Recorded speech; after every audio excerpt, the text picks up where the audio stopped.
বিসমিল্লাহির রহমানির রহিম। সংগ্রামী সকল ফেসবুক ভাই বোন বন্ধু, বাংলাদেশের বাইরে এই ভিডিওটি যেখান থেকে দেখবেন আমার পক্ষ থেকে জানাই সংগ্রামী সালাম। আসসালামু আলাইকুম।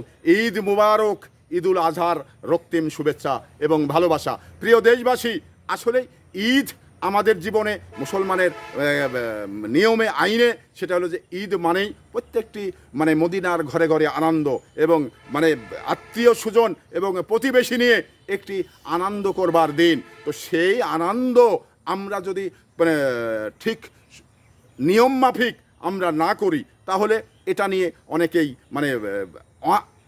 বিভাজন সৃষ্টি হবে। তো আমরা প্রত্যেকটি মানুষ, মুসলমান মানুষ, তারা প্রত্যেকটি বিধান, আল্লাহর বিধান অনুযায়ী আমরা কিন্তু আমাদের জীবন গড়তে চাই। তো জীবন গড়তে গিয়ে যে সমস্ত নিয়ম আছে, যে সমস্ত বিধান আছে, সেগুলো কিন্তু আমাদের মানাটা জরুরি। এখানে আমরা অনেক সময় যে এটা তো ঈদুল আজহা, কারণ এখানে হাজার হাজার পশু আল্লাহর সন্তুষ্টির লাভের জন্যে আমরা কিন্তু কুরবানি করব। তো এই কুরবানি যদি আমাদের সহিভাবে আমরা না করি, এই কুরবানি যদি আমাদের হালাল টাকা দিয়ে না কিনি, তাহলে এটা আমার মনে বলে যে অনেকাংশেই আমাদের ভিতরে বিতর্ক থেকে যায়। তো আপনারা যে যাই চেষ্টা করবেন আল্লাহর যে সঠিক নিয়ম এবং নিয়ম জেনে কুরবানির করবেন, কুরবানির মাংসগুলো ভাগ করবেন, এই আশা আপনার সবার প্রতি রইল।